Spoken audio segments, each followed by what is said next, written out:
Doctor महिमा के सामने उस दिन का एक एक सीन घूम गया जिसने उनकी जिंदगी बदल दी थी। डॉक्टर के केबिन से बाहर निकलकर अंकित सिर पकड़कर बैठ गया। उसकी मम्मी आई और उससे पूछने लगी, डॉक्टर ने ऐसा क्या कह दिया कि तू अपना सिर पकड़कर बैठ गया? अंकित बोला, मम्मी, महिमा डॉक्टर बन गई है। कौन महिमा? मम्मी ने हैरान होकर पूछा। वही महिमा जिससे दहेज में 5 लाख रुपए ना मिलने की वजह से हम फेरों के समय बारात वापस ले आए थे। पर बेटा, शादी के लिए तो उसने ही मना किया था, मम्मी बोली। और क्या करती वो?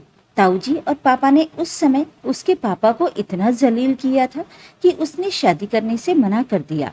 अंकित बोला, पर बेटा, तू इतना परेशान क्यों हो गया है? मम्मी ने तो बस यही कहा था डॉक्टर, हमें तो महिमा की हाय खा गई। शादी को 12-13 साल हो गए पर औलाद का मुंह देखने को तरस गए। हर बार किसी न किसी वजह से पेट गिर जाता है। इस बार खुश थे कि अब हम औलाद का मुंह देख लेंगे, पर ये समस्या आ गई। हमारी डॉक्टर ने महिमा का नाम लिया और कहा कि अब वे ही कुछ कर सकती हैं मम्मी। महिमा रिपोर्ट देखते देखते बोली, जिस लड़की की बारात फेरों के समय वापस लौट जाए वो कभी दुआ तो नहीं देगी। फिर उसने सिर उठाकर मेरी तरफ देखा। उसकी शक्ल देखकर मेरी बोलती बंद हो गई। आगे और कोई बात होती कि तभी नर्स ने आकर तैयारी शुरू कर दी। महिमा उठकर चलने लगी, फिर मेरी पीठ को सहलाते हुए बोली, डरो मत, मैं डॉक्टर पहले हूँ, महिमा बाद में। पर अंकित की मम्मी कुछ और ही सोच रही थी, इसलिए उन्होंने बेटे की बात पर कोई गौर नहीं किया। थोड़ी देर बाद मम्मी ने पूछा, क्या महिमा शादीशुदा है? अंकित बोला, नहीं मम्मी, लेकिन आप ये क्या पूछ रही हैं? बेटा सोच, उसने अभी तक शादी क्यों नहीं की? उससे कह दे कि बच्चे को बचाने की कोशिश करें, बहू न बचे तो कोई बात नहीं। अंकित चीख पड़ा, आप कितनी बेरहम हैं। मैं वही गलती दोबारा नहीं करूंगा। एक बार ताऊजी और पापा के खिलाफ नहीं बोलकर मुझे महिमा जैसी लड़की से हाथ धोना पड़ा था। मुझे अपनी बीवी और बच्चा दोनों चाहिए। उधर डॉक्टर महिमा के सामने लेटी चारुलता जिंदगी और मौत के बीच झूल रही थी। वो उस शख्स की बीवी थी जो महिमा के साथ होने वाले फेरों पर अपनी बारात वापस ले गया था। डॉक्टर महिमा के सामने उस दिन का एक एक सीन घूम गया जिसने उनकी जिंदगी बदल दी थी। अंकित और महिमा मंडप के नीचे बैठे हुए थे कि तभी अंकित के पापा की आवाज गूंजी थी, रुक जाओ। फिर वे महिमा के पापा से बोले थे, 5 लाख रुपए का इंतजाम और करो। अब फेरे तभी होंगे जब आप 5 लाख रुपए का इंतजाम कर लोगे। महिमा और उसके परिवार वाले सभी चौंक कर रह गए थे।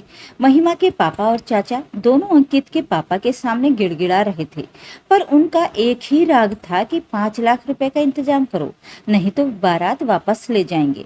इसी बीच अंकित के ताऊजी बोले थे, अरे समधी जी, आपके लिए गर्व की बात होनी चाहिए कि आपकी 12वीं पास लड़की को सरकारी नौकरी वाला लड़का मिल रहा है, ऊपर से ये सांवली भी है।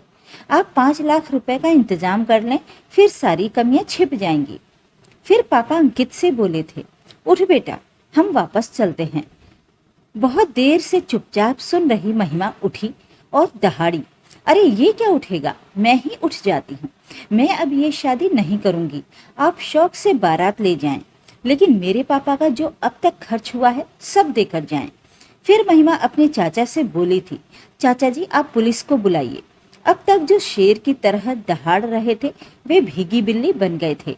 वे महिमा पर अब शादी के लिए दबाव डालने लगे, पर महिमा ने शादी करने से साफ मना कर दिया और बारात लौट गई थी। कमरे में आकर महिमा रोने लगी थी। उसकी बुआ पास आ गई। वो उनसे लिपटकर रोने लगी और बोली, बुआ, मैं और पढ़ना चाहती हूँ। बुआ ने अपने भाई से कहा था, भैया मैंने पहले ही कहा था कि अभी महिमा की उम्र ही क्या हुई है, पर आपको तो बस नौकरी पेशा लड़के का लालच आ गया। देख लिया नतीजा। भैया मेरे कोई बच्चा नहीं है, इसलिए महिमा की जिम्मेदारी मुझे सौंप दो। इसे मैं अपने साथ ले जाऊंगी, मैं इसे आगे पढ़ाऊंगी। इसके बाद बुआ महिमा को अपने साथ ले गई थी। उस समय वो 12वीं जमात विज्ञान से कर रही थी। तभी पीएमटी का इश्तिहार आ गया। महिमा ने पीएमटी का इम्तिहान देने की इच्छा जाहिर की तो उसकी बुआ ने उसकी इच्छा पूरी की। महिमा ने बहुत मेहनत की। अब उसका एक ही मकसद था कि कुछ करके दिखाना है। उसकी मेहनत रंग लाई और उसका पीएमटी में चयन हो गया। महिमा को पता था कि बुआ भी माली रूप से कमजोर थी, लेकिन बुआ ने किसी तरह उसे डॉक्टरी पढ़ने के लिए बाहर भेज दिया था।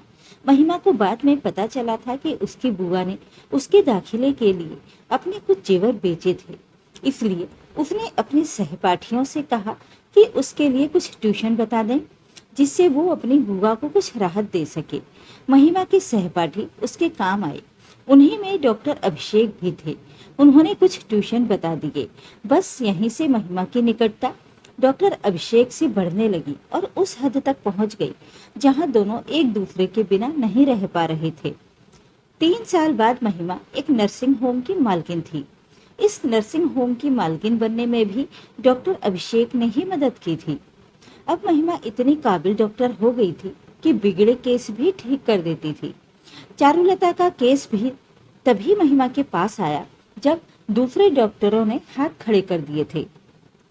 डॉक्टर महिमा के लिए ये सबसे मुश्किल केस था, क्योंकि अगर वो अपने काम में नाकाम हुई तो लोग यही कहेंगे कि महिमा ने अपना बदला ले लिया, उसका कैरियर भी चौपट हो जाएगा।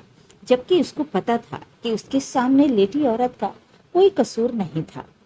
महिमा को बार बार पसीना आ रहा था। उसकी ऐसी हालत देखकर नर्स बोली, डॉक्टर क्या हुआ, अपने आप को संभालो। महिमा बोली, डॉक्टर अभिषेक को फोन लगाओ। थोड़ी देर बाद जब नर्स ने कहा कि डॉक्टर अभिषेक कुछ ही देर में पहुंचने वाले हैं, तब जैसे महिमा को हिम्मत मिली। अब उसके लिए चारुलता एक आम मरीज थी।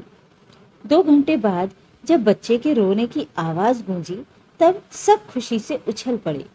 बाकी काम अपने सहायकों पर छोड़कर डॉक्टर महिमा डॉक्टर अभिषेक के साथ बाहर निकल गई।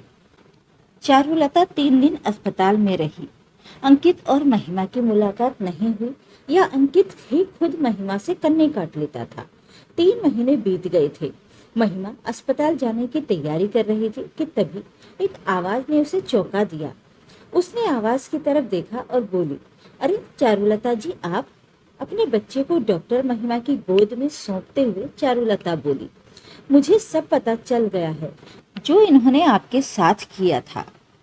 मैं तो अब सब कुछ भूल गई हूँ, क्योंकि आज मैं जिस मुकाम पर खड़ी हूँ, तब मैं सोचती हूँ कि अगर उस समय मेरी शादी हो गई होती तब मैं इस मुकाम पर नहीं पहुँच पाती। पर इन्होंने जो किया वो गलत किया। हाँ, मुझे भी उस समय बुरा लगा था कि अंकित ने अपने पापा का विरोध नहीं किया था। तब मुझे लगा कि अगर मेरी शादी अंकित के साथ हो जाती तो हो सकता है कि बाद में भी दहेज ही मेरी मौत की वजह बन जाए। इसलिए मैंने शादी के लिए मना कर दिया। फिर महिमा ने चारुलता से पूछा, क्या अब भी अंकित ऐसे ही हैं? नहीं, अब वे बदल गए हैं। मुझे आपके अस्पताल की नर्स ने बताया कि उस दिन भी इनकी मम्मी ने दबाव डाला था कि डॉक्टर से कह दे कि अगर बचाने की बात हो तो बहू को नहीं बल्कि बच्चे को बचा ले। तब इन्होंने मम्मी को डांट दिया था। इन्होंने अपनी माँ से कहा था कि एक बार पापा की बात का विरोध न करके महिमा जैसी लड़की को खो बैठा हूँ, पर अब वो गलती दोबारा नहीं करूँगा। तब मुझे ये पता नहीं था कि वो लड़की आप हैं। बात को मोड़ देते हुए महिमा ने पूछा, इस बच्चे का क्या नाम रखा? अभिषेक, चारुलता बोली। तभी डॉक्टर अभिषेक वहां आए। अपना नाम सुनकर वे बोले, मेरा नाम क्यों लिया जा रहा है?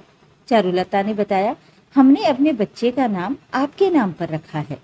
डॉक्टर अभिषेक बोले, अरे अभिषेक नाम मत रखो, वरना मेरी तरह कुंवारा ही रह जाएगा। देखो कैसे ताना मार रहे हैं। महिमा बोली, आज से पहले कभी इन्होंने प्रपोज नहीं किया और आज प्रपोज किया है तो ताना भी मार रहे हैं। अब मुझे क्या सपना आया था कि आपसे केवल दोस्ती नहीं है, कुछ और भी है। डॉक्टर अभिषेक के बोलने से पहले ही चारुलता बोली, बहुत खूब, दोनों ने प्रपोज भी किया और ताना भी मारा। अब शादी की तारीख भी तय कर लो। शादी की तारीख तो हमारे बड़े तय करेंगे, वे दोनों एक साथ बोले। कुछ दिन बाद महिमा और अभिषेक की शादी की तारीख तय हो गई। अंकित और चारुलता उनके खास मेहमान थे। तो ये थी आज की कहानी। इस कहानी के बारे में अपनी राय कमेंट बॉक्स में ज़रूर लिखें। वीडियो को लाइक और शेयर कर दीजिए। चैनल को सब्सक्राइब जरूर करें ताकि आपको रोज अच्छी अच्छी कहानियां सुनने को मिल सकें। तो मिलते हैं कल सुबह 11 बजे एक नए समय पर एक और कहानी के साथ। नमस्कार।